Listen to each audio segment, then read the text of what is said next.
My name is Captain Alicia Moss. I'm 34 years old, an officer in the United States Army, and the biggest disappointment to the most powerful military dynasty in Washington, D.C. 3 months ago, I was at Walter Reed National Military Medical Center watching my mother, General Eleanor Moss, take her final breath. While the woman who built a defense empire lay dying, my perfect siblings were nowhere to be seen. My brother, Colonel Marcus Moss, was performing a flyover for some VIPs. My sister Victoria was at the Pentagon, closing a billion-dollar deal. Not one of the 47 decorated officers in my family showed up. To them, she was already gone, a used-up asset. The silence in that room was a judgment, a final declaration that she, and by extension I, were irrelevant. But as the nurse handed me my mother's final letter, I realized this wasn't a surrender. It was a declaration of war. A war she had been planning for 15 years, and I was her secret weapon. Before I tell you what that letter contained, let me know where you're watching from. Hit that like and subscribe button if you believe that true strength is often the kind that goes unseen and unheard by the people who are supposed to love you most. The air in my mother's room at Walter Reed was a sterile cocktail of antiseptic and quiet despair. It was a scent I'd come to know intimately over the last 6 weeks, a smell that clung to my uniform long after I left the hospital grounds. Outside, the world moved on. Inside this room, time was measured in the steady metronomic beep of the heart monitor. Each pulse was a reminder of what I was losing. Each beat felt more like a countdown than a sign of life. I sat in the stiff visitor's chair, my hand wrapped around my mother's. Her skin was like parchment paper, stretched thin over the bones of a hand that once signed directives that could shift the global balance of power. General Eleanor Moss, the Iron Matriarch. Now, her face was a landscape of surrender, her breathing a shallow whisper against the starched white pillowcase. The woman who had commanded armies was now being defeated by her own cells. The pain of watching her fade was a physical weight, a pressure behind my ribs that never eased. My thumb traced the back of her hand as I pulled out my phone. A reflex, a desperate, foolish habit. I stared at the screen, its cold light illuminating the truth in stark, unforgiving pixels. No new messages, no missed calls. The call log was a monument to my own futile attempts to reach out. The last communication from my sister, Victoria, was a clipped text from 2 days ago. Any change? Not. How is she? Or, how are you holding up? Just a sterile, efficient inquiry, as if asking for a market update. I knew, with a certainty that chilled me to the bone, that they had received the latest update from the doctors. The final one. The one that said, hours, not days. But they had chosen. Marcus, my brother, the ace fighter pilot, had chosen the roar of a crowd and the glory of an air show. Victoria, the ruthless executive, had chosen the cold calculus of a billion-dollar contract for Moss Defense Dynamics, our mother's company.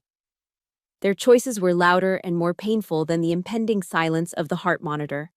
They weren't just absent, they were broadcasting their indifference. A tremor of anger, hot and sharp, cut through my grief. I had to know. I needed to hear it from him to confirm the depth of this betrayal. Taking a deep, shaky breath that tasted of chemical cleaners, I found Marcus's name in my contacts and pressed the call button. It rang 3 times before he picked up. The sound of his voice was muffled by the roar of jet engines in the background. He didn't even say hello. Alicia, I'm in the middle of a pre-flight briefing. Is it done yet? The words hit me with the force of a physical blow. Is it done yet? Not. How is she? Not. I'm on my way. He wasn't asking about our mother. He was asking about an inconvenient task, a box to be checked so he could move on with his life, unburdened. The glorious Colonel Moss couldn't be distracted from his performance by the trivial matter of his mother's death. The cruelty of it, so casual and absolute, stole the air from my lungs. A wave of nausea washed over me. This was a new level of cold, a betrayal so pure it was almost breathtaking. I couldn't form a sentence. I couldn't scream at him, couldn't beg him to have an ounce of humanity. All the fight drained out of me, replaced by a hollow, ringing emptiness. The only sound I could manage was a whisper, a single word that felt like I was swallowing glass. Almost, I said. Then I ended the call. I didn't throw the phone. I didn't break down. As a soldier, I had been trained to compartmentalize, to function under fire. And in that moment, I understood that I was in a combat zone of a different kind. I placed the phone face down on the small bedside table and turned my full attention back to my mother, giving her the dignity in death that her other children denied her. The beeping of the monitor slowed, becoming erratic. Each beat was followed by a longer, more agonizing pause. I squeezed her hand gently, my voice low and steady. "It's okay, Mom. You can rest now. I'm here." And then, it happened. The rhythmic beep was replaced by a single, high-pitched, unending tone. The green line on the screen, the one that had charted the final chapter of her life, flattened into a stark, unwavering horizon. She was gone. The silence that descended on the room was absolute. It was heavier than grief, emptier than loss. It was the sound of total, profound abandonment. In the end, after building an empire, after raising a family of so-called warriors, the only person by General Eleanor Moss's side was me, her paper-pusher daughter. The disappointment. The quiet strategist in a family that only valued the sound of explosions and applause. A few minutes later, an Army nurse captain, a woman with kind eyes and a career's worth of compassion etched into her face, entered the room. She performed her duties with a quiet reverence before turning to me. "Captain," she said softly, holding out a thick, cream-colored envelope sealed with wax. "Your mother told me to give this only to you." She was very specific. She said you would know what to do. My fingers trembled as I took it. The envelope felt heavy, important. I broke the seal. Inside, on a single sheet of her personal stationery, was my mother's handwriting. It was weak, shaky, but the lines were filled with an unmistakable strength, a commander's intent. The first sentence wasn't a farewell. It wasn't a word of love or a message of peace. It was an order. "Alicia, the war begins now." War. The word felt alien in the crushing silence of that hospital room. A war against whom? My own family? It sounded like madness. But as I clutched that letter, my mind was violently pulled back 2 years to a glittering ballroom at the Army-Navy Club. That was the night I finally understood. For them, the war against me had started long ago. Holding my mother's final letter, the word war echoed in the sterile silence of her hospital room. It felt surreal, a command disconnected from the quiet reality of her passing. But my family had never fought their wars on conventional battlefields. Their combat zones were boardrooms, press conferences, and glittering Washington, D.C. galas. The memory that surfaced wasn't from my time in service, but from 2 years prior at the annual Moss Foundation Gala. It was there, under the weight of crystal chandeliers and political ambition, that I truly understood my place, or lack thereof, in the Moss dynasty. The event was held at the Army-Navy Club, a historic institution on Farragut Square that felt less like a club and more like a fortress of the military-industrial complex. The air inside was thick with the scent of old leather, expensive bourbon, and the quiet hum of power being exchanged. It was a place where careers were made or broken over a handshake. Generals with chests full of medals mingled with senators, and defense contractor CEOs spoke in hushed, important tones. I arrived in my Army service uniform, the deep blue jacket and sharply creased trousers a source of immense pride for me. But as I stepped into the grand ballroom, that pride curdled into a familiar feeling of invisibility.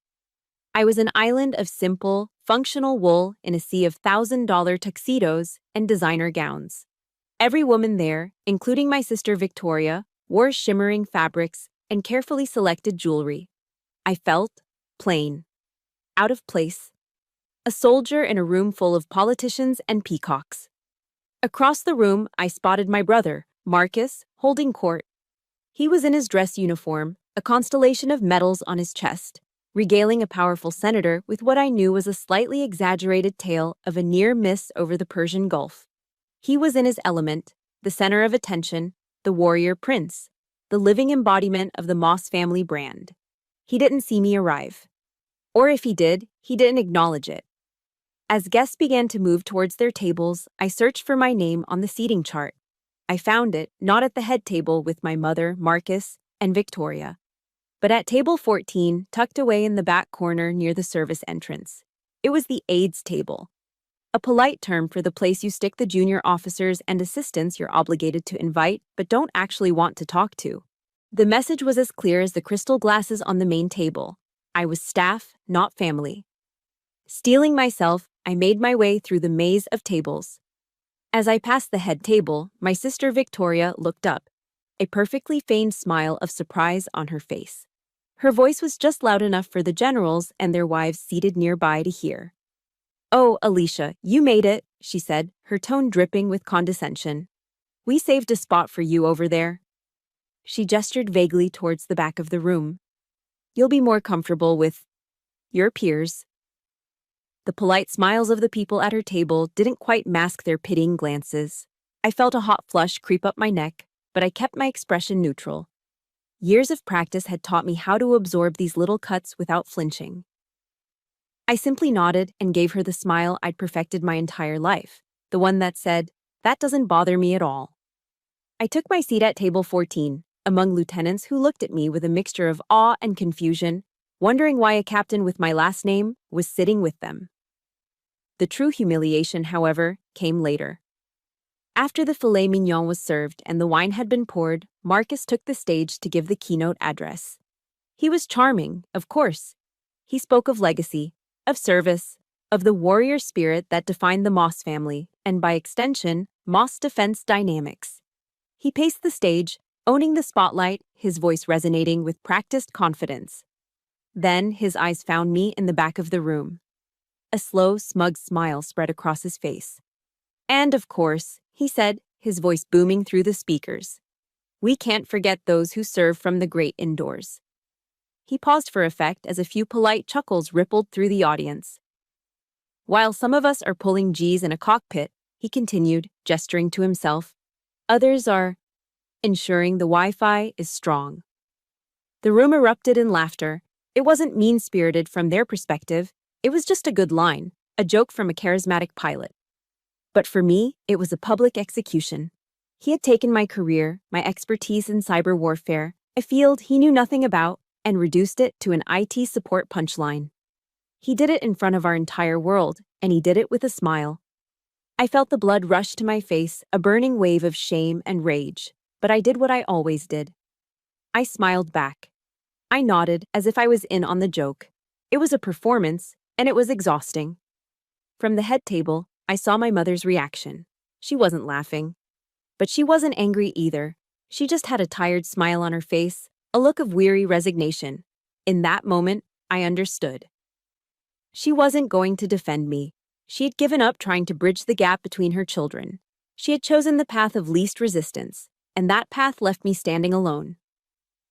I don't remember the rest of the dinner. I excused myself as soon as it was polite to do so, and walked out into the cool DC night. I got into my car, a simple Honda that felt worlds away from the Blacktown cars lining the street, and I just drove. I ended up parked by the Potomac River, with the lights of the Kennedy Center shimmering on the dark water. And for the first time in years, I allowed myself to cry. They weren't quiet, dignified tears. They were the raw, ugly sobs of a lifetime of being pushed aside. I wasn't just crying over Marcus's joke. I was crying for the deliberate cruelty of my sister. I was crying for the complicity of the laughing crowd. But most of all, I was crying for my mother's tired smile. That broke my heart more than anything. It was the moment I realized I was truly, completely on my own. If you've ever been made to feel small by the very people who should have built you up, please hit that like button to show some support. And in the comments below, just type the words, "I see you." Because sometimes that's all we ever really need. After the tears stopped, a cold resolve settled in my gut. I drove home, not to sleep, but to work. I sat in my small Arlington apartment, surrounded by the glow of 3 monitors, and I poured all of that pain, all of that rage, into my work. I stayed up until 4 a.m., dissecting a complex piece of malware for a cyber command project. It was the only arena where I had control. The only place where my value wasn't determined by my family, but by my skill. It was the only battlefield where I knew I could win. The vow I made to myself that night by the Potomac, to build my own legacy, one line of code at a time, wasn't just empty sentiment, it became my creed. In a family that measured worth in medals and headlines, I decided my value would be measured in results, even if I was the only one who saw them. I poured myself into my work at Cyber Command, building a reputation among my colleagues as a sharp, relentless analyst. But it was a crisis at my mother's own company, Moss Defense Dynamics, that truly tested my resolve. The call came at 2:17 a.m. on a Saturday in the fall of 2019. I was on a rare weekend leave, trying to decompress with a hike planned in Shenandoah National Park the next morning. The caller ID flashed Victoria Moss. My sister never called me unless it was an emergency, and never in the middle of the night. I answered, and her voice was a whip crack of panic and authority. "We have a breach, a major one." There was no preamble, no, "sorry to wake you." She explained that the MDD servers had been hit by a sophisticated ransomware attack. A group believed to be state-sponsored had bypassed their security and was threatening to leak the proprietary schematics for our next-generation drone project, a project worth billions. "Our contractors are useless," she snapped. "Some of the best cybersecurity firms in DC, and they're all stumped. They can't stop the data bleed." There was a pause, and I could practically hear her swallowing her pride. "I need you." Then the inevitable command, "Fix it. Now." I didn't hesitate. My hiking trip evaporated from my mind. This wasn't about helping Victoria. This was about protecting my mother's life's work. "Send me the access credentials," I said, already kicking off my blankets and heading towards my computer. For the next 72 hours, my small Arlington apartment became a cyber warfare command center. Sleep became a luxury I couldn't afford. My world shrank to the glow of 3 monitors, the click of my keyboard, and the bitter taste of black coffee. I lived on protein bars and the adrenaline of the hunt. The complexity of the attack was staggering. The hackers had buried their entry point under layers of proxies, routing their signal through servers in a dozen different countries. It was a digital ghost hunt, and the fate of MDD was the prize.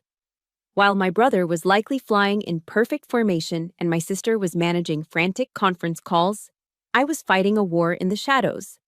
I was alone, tracing phantom signals, writing patches on the fly, and building a new, more robust digital firewall from scratch. It was a grueling, thankless battle fought in a language my family didn't understand, but the consequences of my failure would have been catastrophic. Their empire, their legacy, it was all resting on the Wi-Fi expert they so casually dismissed. At the 72-hour mark, exhausted and running on fumes, I found the back door they'd used. I sealed it, purged their malware from the system, and locked them out for good. The final data packet they'd tried to steal was stopped just before it left our network. The threat was neutralized. I leaned back in my chair, the tension draining from my shoulders, leaving behind a profound, bone-deep weariness. I typed out a short professional email to Victoria. Subject: MDD Network Security Incident Body. Threat neutralized. System secured. I hit send and finally allowed myself to sleep. 6 hours later, my phone buzzed with her reply. I opened the email, my heart harboring a tiny, foolish flicker of hope for a word of thanks, of acknowledgement. The email contained a single word. Noted. That was it. No thank you. No, great job. Just noted. As if I had just informed her that the office coffee machine was restocked. The emptiness I felt in that moment was profound. It was a cold, hollow ache that settled deep in my chest. A few weeks later, that ache turned into a quiet, simmering rage. I was scrolling through my newsfeed when I saw an article from Defense News, a major industry publication. The headline read, "Victoria Moss on MDD's Impenetrable Cyber Defenses." The article featured a large, glossy photo of my sister, looking powerful and confident. In the interview, she boasted about their proactive security strategy. At MDD, she was quoted as saying, "We believe in being prepared. We've invested millions in building a state-of-the-art, impenetrable cybersecurity infrastructure to protect our assets and national security. I read the words over and over. We've invested millions. She made it sound like a calculated corporate strategy, not a last-ditch phone call to the sister she despised. My 72-hour battle had been erased, repackaged as a line item on her budget, a talking point to impress the Pentagon. It wasn't just about saving the company from disaster. I was actively trying to make it better. Over the next 6 months, I dedicated my spare time, nights, weekends, to developing a new AI-driven logistics algorithm. I knew MDD's supply chain was inefficient, and my algorithm was designed to optimize it, predicting parts shortages and rerouting shipments in real time. My projections showed it could save the company over $20 million in its first year alone. I scheduled a meeting and presented it to Victoria in her sterile, glass-walled office. She listened with an impatient air, tapping her pen on her desk. When I finished, she simply nodded. "Good," she said, her eyes already on her next meeting. She copied the files from my drive to her laptop. "Send my assistant the documentation." Then came the final, casual dismissal. "I have a real meeting to get to." My months of work, my innovation, were not a real meeting. They were just a task to be delegated. My algorithm was implemented, and just as I predicted, it saved MDD $23 million that year. That number appeared as a highlight in the annual shareholder report attributed to Victoria's strategic streamlining initiatives. My name was nowhere to be found. That feeling of being utterly invisible, of having my contributions erased, became my new normal. I expected nothing, so I was never disappointed. And then, a few months later, I received an email that changed everything. It wasn't from my family. It was from a 3-star general I barely knew named David Campbell. He wanted to talk about my work. After years of being treated as either an inconvenience or an invisible asset by my own family, I had learned to expect nothing. Recognition was a foreign currency in the Moss dynasty, a currency I didn't possess. So when the email from Lieutenant General David Campbell landed in my inbox, my first reaction was suspicion. Generals didn't typically send personal emails to captains. I assumed it was a mistake, a message meant for someone else. I'd met him only once, a few months prior, when he visited my unit at Fort Meade. Most general officer visits were a blur of polished boots and PowerPoint presentations. They'd get a high-level briefing, ask a few standard questions about metrics and readiness, shake some hands, and leave. But General Campbell was different. Instead of the usual 5-minute overview, he sat down with me in a small windowless briefing room for nearly 2 hours. He didn't care about the metrics on the slides.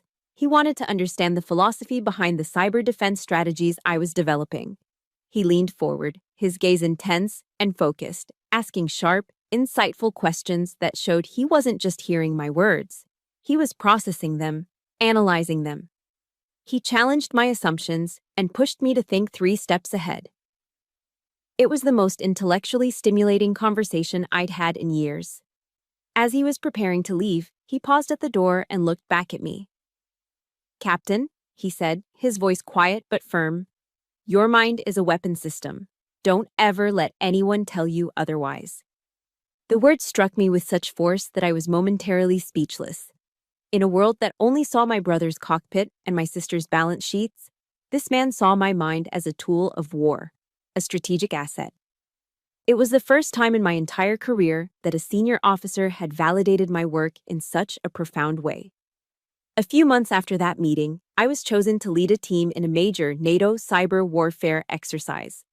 For a week, we defended our network against a simulated onslaught from some of the best offensive cyber teams in the world. It was a brutal, relentless exercise, but my team performed flawlessly. We not only repelled the attacks, but we also successfully counterattacked, exploiting a vulnerability in the enemy network that no one else had spotted. We won. 2 days later, the email from General Campbell arrived. It wasn't a generic "congratulations." It was a detailed analysis of the entire exercise. He broke down 3 of my most critical strategic decisions, explaining exactly why they were so effective. He had noticed a subtle piece of honeypot code I'd embedded as a trap, a detail that even the exercise controllers had missed in their initial debrief. He had taken the time to study my work, to understand its nuances. For the first time, I felt something I hadn't realized I was starving for. I felt seen. The real turning point, however, came that Thanksgiving. It was always a difficult holiday. The Moss family Thanksgiving was a large formal affair at my mother's estate in McLean, a performance of family unity for the benefit of political guests. I had decided to skip it that year, claiming I had duty, unwilling to endure another round of polite dismissals and veiled insults. On the Tuesday before Thanksgiving, my phone rang. It was General Campbell. "Captain Moss," he said, his voice warm and relaxed. "My wife Sarah and I were wondering what your plans are for the holiday. If you're not tied up, we'd be honored if you'd join our family for dinner." I was stunned into silence. I eventually managed to stammer out that I'd be happy to. Their home in Annapolis was nothing like the cold, museum-like mansion I grew up in. It was a cozy, two-story house that smelled of cinnamon, roasting turkey, and wood smoke from the fireplace. His children, both in college, were home for the holiday, and they welcomed me with genuine warmth. The whole house was filled with laughter and the easy comfort of a family that actually enjoyed each other's company. I sat at their dining room table, which was laden with classic Thanksgiving food: a perfectly browned turkey, creamy mashed potatoes, green bean casserole, and homemade cranberry sauce. It was a simple, all-American meal, yet it felt more nourishing than any of the catered feasts I'd ever had at home. During dinner, Sarah Campbell, a kind woman with a quick smile, asked me about my family. "Are they all in the DC area, Alicia?" I felt a familiar tension grip my stomach. I gave my standard, vague answer. "Yes, ma'am, they're all here, just very busy." General Campbell must have seen the flicker of discomfort in my eyes. He seamlessly interjected, changing the subject. "You know, my son here is thinking about a computer science major. Alicia, maybe you could tell him what it's really like on the front lines of cyber warfare." He gave me a small, knowing nod. He had provided an escape route, and I was immensely grateful. After dinner, as the family was clearing the table and arguing over which football game to watch, the general motioned for me to join him on the back porch. The air was crisp and cool, carrying the salty scent of the nearby Chesapeake Bay. We stood there for a moment in comfortable silence, watching the last light of day fade over the water. "Alicia, I knew your mother," he began, his voice thoughtful. "I served with her years ago. She was a brilliant strategist, one of the best I've ever seen. But she was trapped by the very traditions she upheld, by the image of the Moss dynasty." He turned to look at me. "She was always focused on the last war. You see the next one." He took a step closer, his expression serious. "The future of warfare isn't in bigger tanks or faster jets, Alicia. It's in smarter networks and more resilient data streams. That's your battlefield. You have a gift for it. Don't fight their war. Make them fight yours." He then quoted one of his heroes, General George S. Patton. "Accept the challenges so that you can feel the exhilaration of victory." Walking away from his house that night, I felt a shift inside me. His words weren't just advice, they were permission. Permission to stop trying to fit into my family's narrow definition of success. Permission to embrace my own strengths, to fight on my own terms. I didn't know it then, but that newfound strength would be tested sooner than I could have ever imagined. The following week, my sister Victoria sent a text that felt like a summons. The cold fury that had settled over me at the Hay Adams didn't dissipate as I walked out into the bustling DC afternoon. It solidified. The $50,000 insult wasn't just another slight, it was the final straw. It was the clarifying event that burned away all doubt, all hesitation, all lingering traces of the dutiful daughter I had tried to be. They had drawn their line, and now I would draw mine. My call to Arthur Morrison was the first shot fired in my counteroffensive. His law firm, Morrison and Associates, was located in a discreet brownstone in Georgetown, a world away from the flashy glass towers preferred by most corporate lawyers.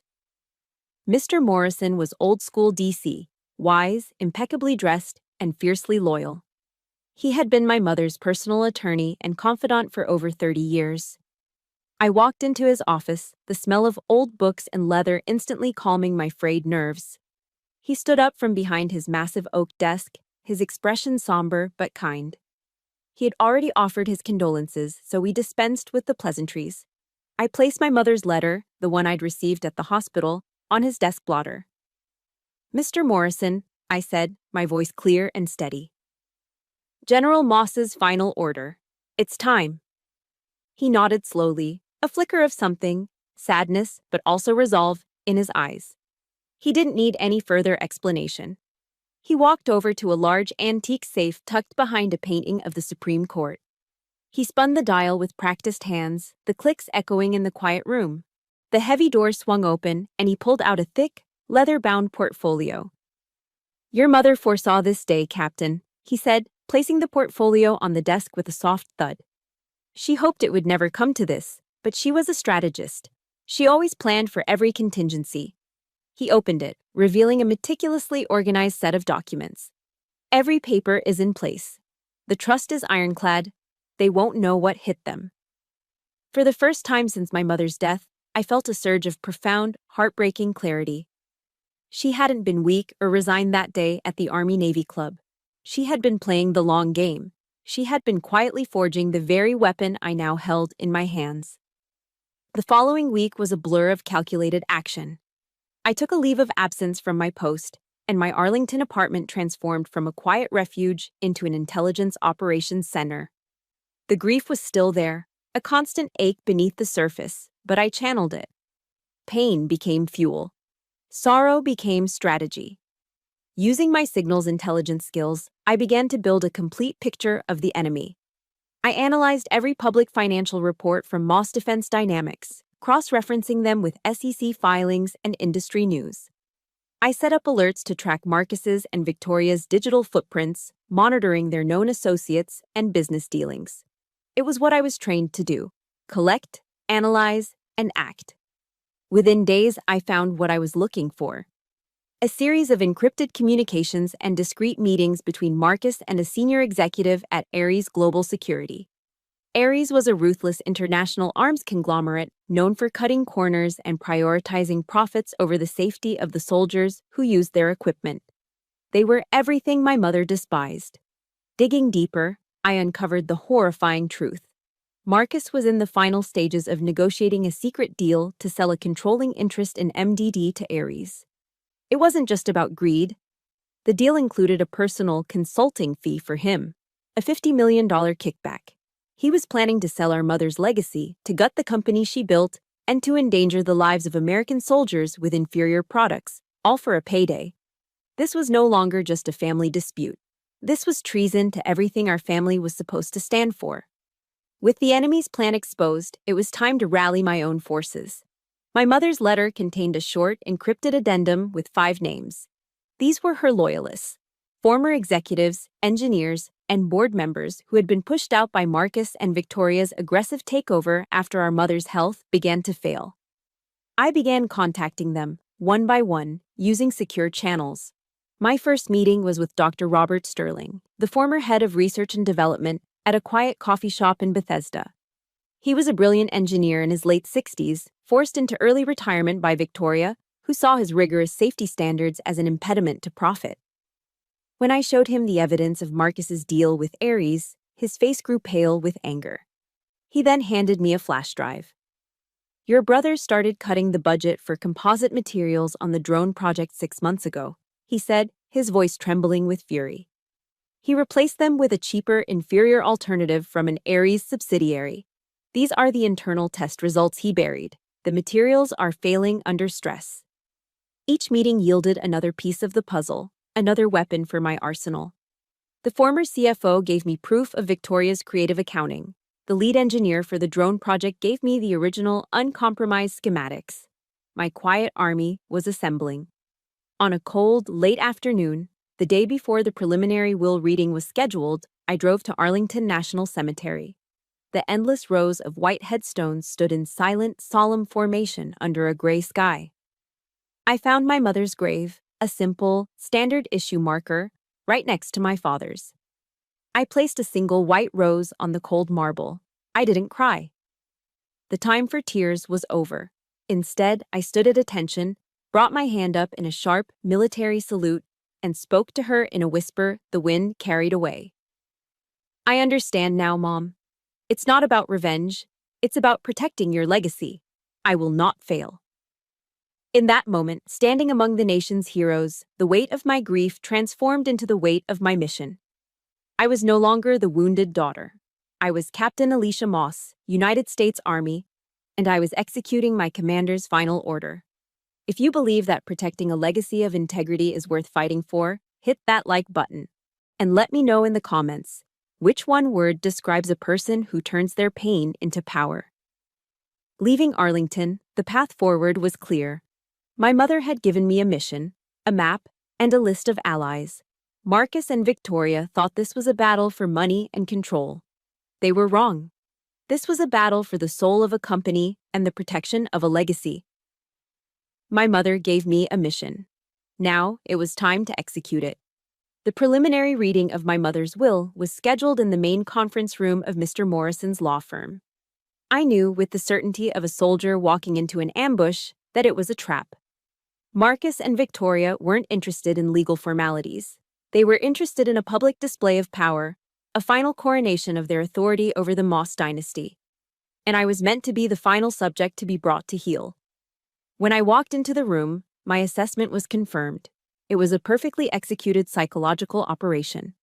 All 47 members of the Moss clan, aunts, uncles, cousins, all decorated officers or executives, were already seated.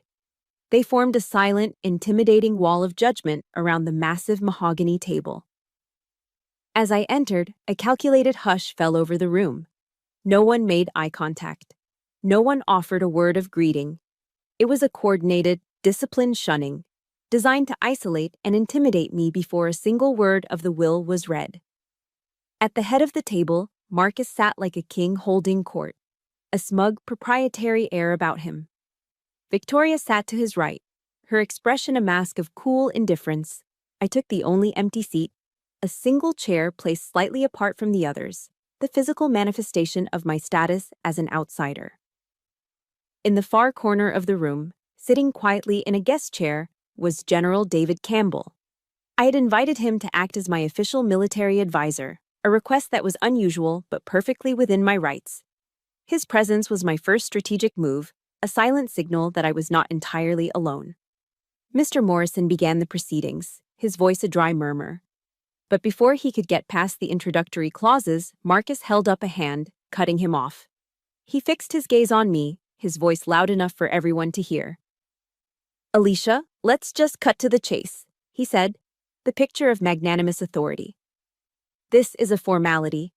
As you well know, Mother's will leaves the controlling shares of Moss Defense Dynamics to Victoria and me." He paused, letting the weight of his pronouncement settle over the silent room. "There's nothing for you here." His words were a final, public dismissal. "You are irrelevant. You have no power here." The assembled family members shifted in their seats, their faces a mixture of pity and satisfaction. This was the moment they had been waiting for, the official confirmation of my insignificance, and that was my cue. Right on schedule, my phone, which I had placed face up on the table, began to vibrate. The call was precisely timed, a digital artillery strike I had arranged the day before. I glanced at General Campbell. He caught my eye and gave me a subtle, almost imperceptible nod. I answered the call and immediately pressed the speakerphone button. The room was so quiet that the electronic chirp of the connection seemed to echo off the wood-paneled walls. "Captain Moss," a deep, authoritative voice boomed from the small speaker. "This is General Peterson from the Pentagon's Cyber Command." A ripple of shock went through the room. General Frank Peterson was a 4-star general, a legendary and somewhat feared figure in the defense community. He was the head of the entire U.S. Cyber Command. For him to be personally calling a captain was unheard of. The smug look on Marcus's face flickered, replaced by a shadow of confusion. "I'm calling to personally inform you," General Peterson's voice continued, crisp and clear, "that your Project Chimera has been approved for full-scale implementation across all NATO networks. The Joint Chiefs signed off on it this morning." The entire room was now dead silent, hanging on every word. "Congratulations, Captain," Peterson concluded. "This is a game changer for our strategic defense posture. A truly remarkable piece of work." Before Marcus or Victoria could process this stunning validation of my invisible work, General Campbell chose his moment to strike. He leaned forward slightly in his chair, his voice cutting through the stunned silence like a hot knife. "That's excellent news, General Peterson," Campbell said, his tone casual but carrying the weight of his own 3 stars. "And while I have you on the line, you might be interested to know that Colonel Marcus Moss here," he gestured towards my brother, "is planning to sell his mother's company, Moss Defense Dynamics, to Ares Global Security." Marcus's face went white. Victoria's eyes widened in panic. General Campbell wasn't finished. He delivered the killing blow. "The same Ares, I believe, that recently outsourced its server security to a third-party firm in a country well known for its state-sponsored hacking activities. Seems like a potential security risk for any company that handles sensitive NATO-related projects. Like, for instance, Project Chimera." The air was sucked out of the room. The 47 family members began whispering frantically to one another, their wall of unity crumbling into chaos. Marcus looked like he'd been physically struck, his jaw slack with disbelief. He had just been outflanked, his secret deal exposed not in a boardroom, but in front of a 4-star general from the Pentagon and his entire family. On the speakerphone, General Peterson's voice was now dangerously cold. "Is that so?" he said, the 2 words dripping with menace. "Interesting. We'll be looking into that." And then he hung up. The click of the disconnected line was like a gunshot in the silent room. The carefully constructed confidence of Marcus Moss had shattered. His reputation, the only currency he truly valued, was now under direct threat from the highest levels of the Pentagon. Mr. Morrison, a master of timing himself, seized the moment of chaos. He cleared his throat loudly, drawing all eyes to him. "Well," he announced, a slight, satisfied smile touching his lips. "That concludes the preliminary reading of the will." He looked directly at Marcus and Victoria, who were still reeling. "The final disposition of assets, particularly concerning a certain blind trust established by General Moss in 2009, will be revealed at the annual shareholders' meeting on March 15th. He closed the portfolio with a definitive snap. I stood up. For the first time, I looked directly at my brother, at the fear and rage that had replaced his arrogance, and for the first time in their presence, I allowed myself to smile. It wasn't the practiced defensive smile they were used to. It was a real one. The battle had just begun. And I had won the first skirmish. March 15th arrived with the cold, gray promise of a Washington, D.C. winter reluctant to yield. The annual shareholders' meeting for Moss Defense Dynamics was held in the Grand Ballroom of the Four Seasons in Georgetown. The room was packed with investors, board members, and industry analysts, the entire ecosystem that revolved around the MDD empire. I took my seat in the front row, flanked by Mr. Morrison and General Campbell. I was calm. I was ready.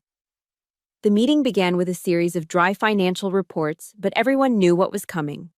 This was not a meeting. It was a coronation. Marcus, brimming with restored confidence, strode to the stage to deliver the keynote address. He was in his element, the warrior CEO, ready to claim his throne. A massive photo of him in the cockpit of an F-22, silhouetted against a fiery sunset, flashed on the screen behind him. Moss Defense Dynamics was built by warriors, for warriors, he began, his voice resonating with manufactured passion.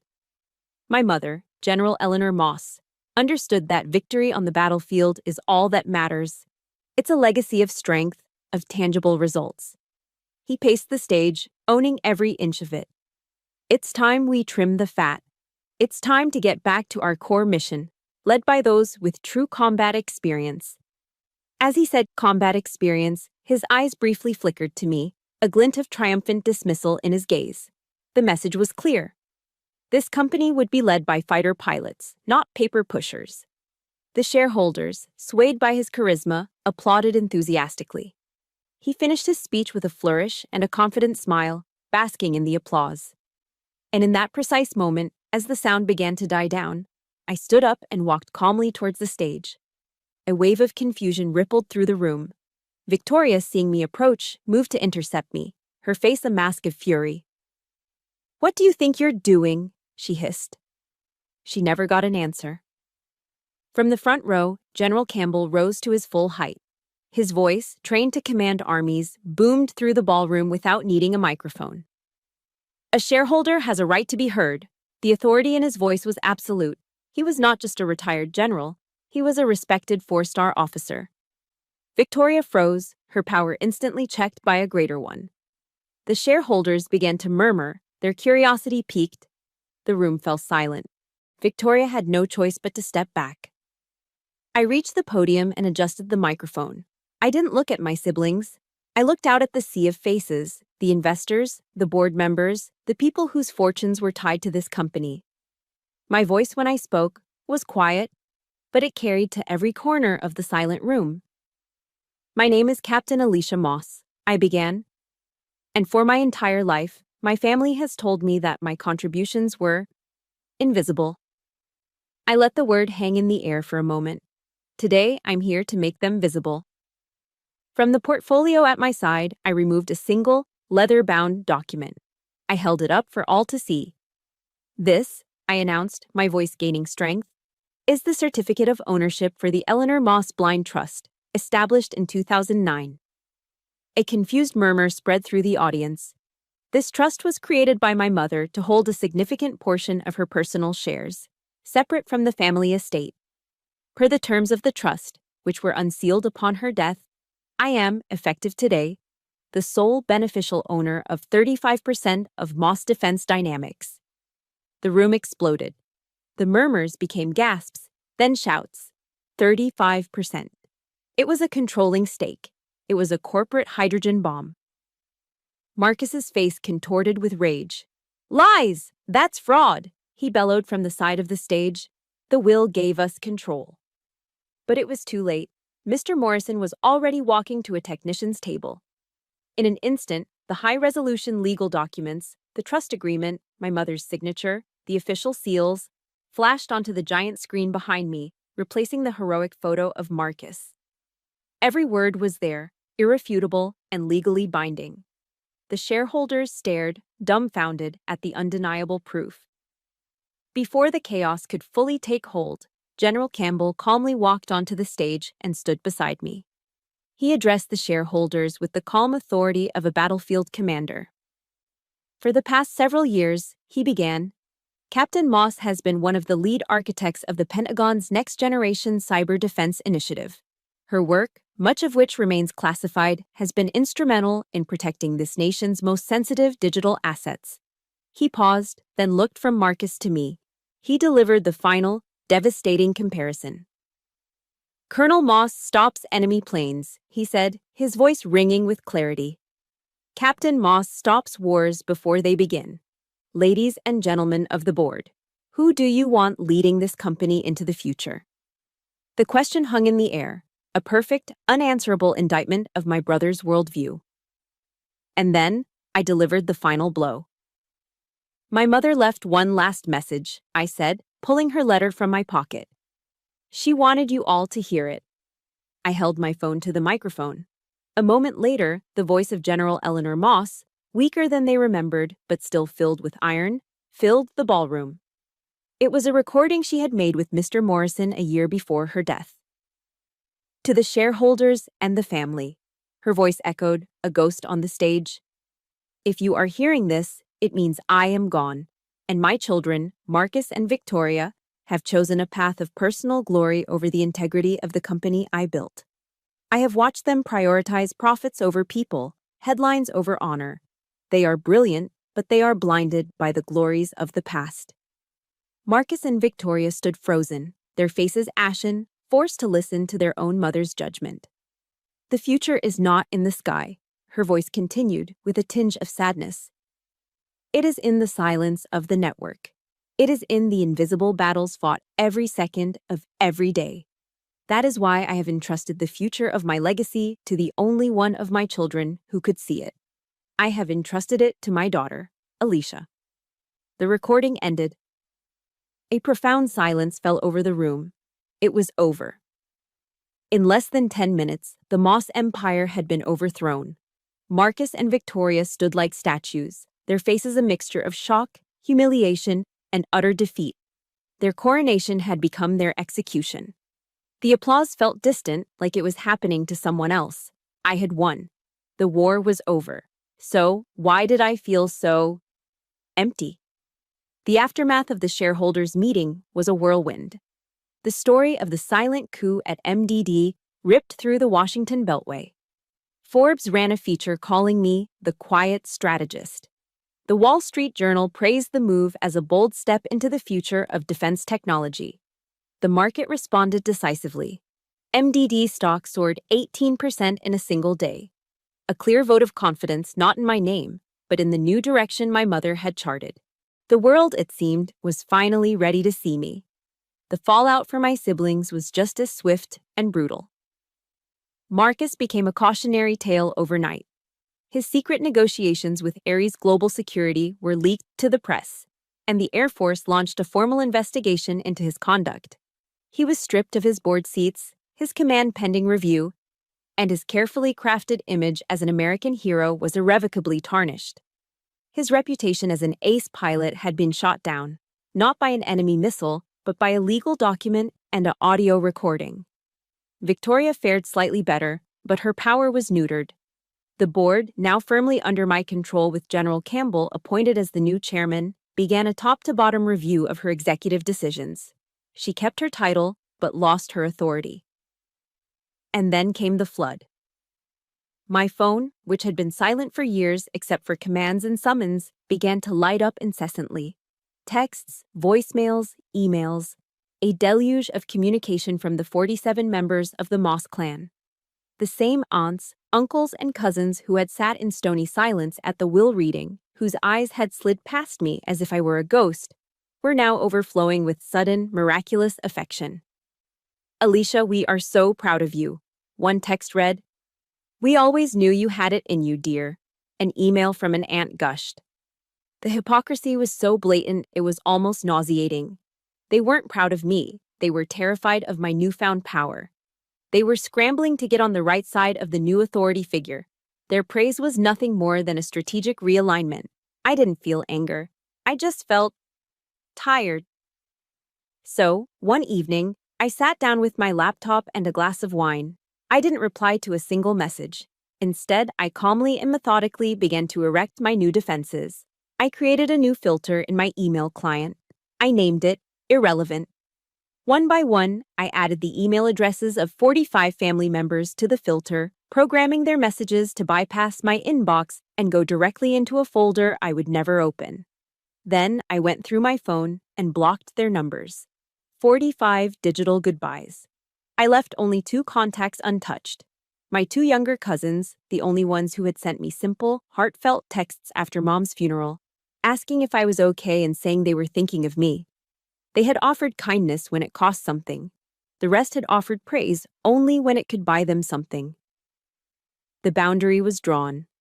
The silence I had once endured as a punishment, I now embraced as a choice. It was the sound of peace. 6 months passed. 6 months of rebuilding, of working with General Campbell to chart a new course for MDD, of focusing on innovation and integrity. Then, I received a formal request through my assistant. Marcus and Victoria wanted a meeting. I agreed, but on my terms. Not at a neutral location, not at a fancy restaurant. I chose the main boardroom at MDD headquarters. My turf. My table. When they walked in, I was struck by how much they had changed. They looked diminished. The arrogant swagger was gone from Marcus's walk. He looked haggard, the stress of the Air Force investigation having carved new lines into his face. Victoria's usual immaculate composure was frayed at the edges. There was a bitterness in her eyes that hadn't been there before. They sat opposite me at the long, polished table where my mother had once presided. I listened, my face a neutral mask as they made their pleas. Marcus, his voice strained, spoke of legacy and family honor. He asked for a new role, a position as a consultant, a way to contribute to the company his grandfather had founded. Victoria was more direct. She presented a plan to regain operational control over the manufacturing division, arguing that she was the only one who understood the supply chains well enough to manage them. I let them say everything they needed to say. I didn't interrupt. I just listened, watching them, seeing them not as the titans who had terrorized my childhood, but as two people who had lost their way, blinded by their own ambition. When the silence stretched out, indicating they had finally run out of arguments, I looked at them both. My voice was not angry. It was cold, clear, and final, like a military directive. No. The word landed on the table with the weight of a judge's gavel. Marcus, I said, addressing him directly, your access to this company and all its facilities is permanently revoked. Your actions put this entire enterprise and national security at risk. There is no place for you here. His face paled, but he said nothing. Victoria, I continued, turning to my sister, you will continue in your current role under the new chief operating officer I've appointed. Her name is Dr.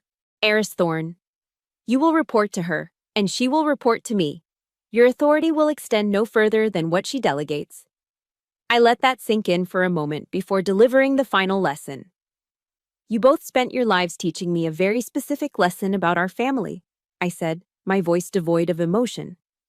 You taught me that in the Moss dynasty, rank and performance are all that matter. Affection is conditional. Loyalty is transactional. All that matters is who is in command. I stood up, signaling the end of the meeting. I'm simply enforcing the new chain of command.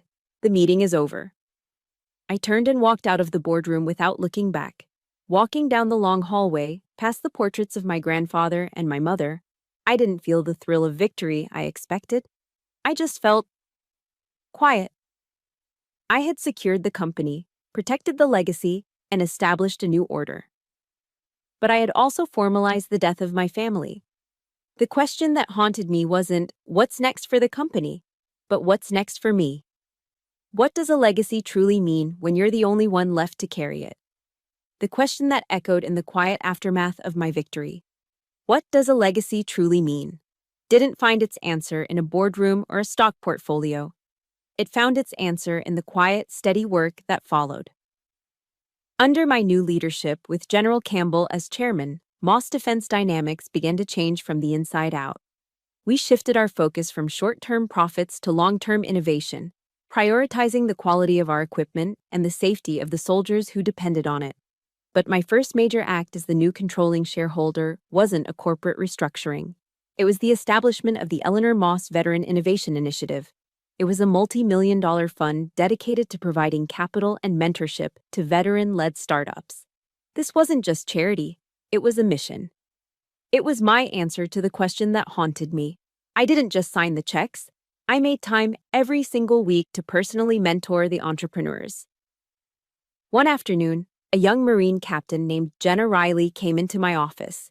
She was sharp, determined, and had a brilliant idea for a new series of autonomous surveillance drones. But she was discouraged. Every venture capital firm I pitch to, it's a room full of men who look at me and see a girl playing with toys, she confessed, her frustration palpable. They don't see a Marine officer. They don't see the vision. I looked at her, at the fire in her eyes, and I saw a reflection of myself. I saw the same dismissal, the same quiet competence being overlooked. In that moment, my legacy became clear. It wasn't about holding on to power. It was about giving it to those who had earned it but were being denied it. I didn't just fund her project. I became her mentor. I became for her what General Campbell had been for me, a voice that said, I see you. My own life found a new, quieter rhythm. I made the decision to remain in the Army, to continue my service. My work at Cyber Command was more than a job. It was my true calling, the place where I belonged, defined by my skills, not my last name. I managed MDD from a strategic distance, entrusting the day-to-day operations to General Campbell and the new COO I had hired, a brilliant woman from MIT. My weekends changed too. The invitations to DC galas and political fundraisers were politely declined. Instead, on Saturdays, I'd get into my old Jeep Wrangler, the one with the faded paint and perpetually muddy floor mats, and drive west, out to the Blue Ridge Mountains. I'd spend my days hiking the trails of Shenandoah, the only sounds being the rustle of leaves, the call of a distant hawk, and my own steady breathing. Out there, surrounded by the ancient, silent wisdom of the mountains, I found a sense of peace that no amount of corporate victory could ever provide. I was finally breathing my own air. 1 year to the day after the shareholders' meeting, I found myself back at Arlington National Cemetery. I walked the familiar path to my mother's grave, the late afternoon sun casting long shadows across the endless rows of white stone. I knelt and placed a small bouquet of wildflowers I'd picked that morning on the grass. This time, there was no anger. There was no cold fury, no lingering ache of betrayal. There was only a profound and quiet gratitude. Staring at her name carved into the marble, Eleanor Moss, Brigadier General, I finally understood the last, most brilliant move of her long career. The greatest gift she had left me wasn't 35% of a company. It was the war itself. She hadn't left me a fortune. She had left me a crucible. A battle designed to force me to become the woman she knew I could be. She had given me a fight so that I could finally find my own strength. In her old field notebook, which Mr. Morrison had given me, I found a passage from the Bible she had underlined. "For I know the plans I have for you, declares the Lord. Plans to prosper you and not to harm you. Plans to give you hope and a future." My painful journey had been part of that plan. A legacy, I realized, isn't something you inherit. It's what you choose to build with the pieces you're given. I stood and looked out across the hallowed grounds, my gaze settling on the distant, majestic form of the Lincoln Memorial. For the first time in my life, I felt no need to prove anything to anyone. I was at peace with all the parts of myself: the soldier, the strategist, the leader, the daughter who had, in the end, fulfilled her mother's final mission. I whispered the words into the gentle breeze, a final report to my old commander, and a promise to myself. It's not about proving them wrong. It's about being true to the vision they were too blind to see. I turned and walked away from the grave, my steps steady and sure. I was no longer the heir to an empire built by others. I was the architect of my own. My dawn was just beginning. Thank you for listening to my journey. My dawn is just beginning, and I truly believe that everyone, no matter what they've endured, has the power to create their own. The greatest lesson I learned is that we are the architects of our own legacy, built not from what we inherit, but from what we overcome. I'd be honored to hear about yours. In the comments below, please share one word that defines the legacy you're building for yourself.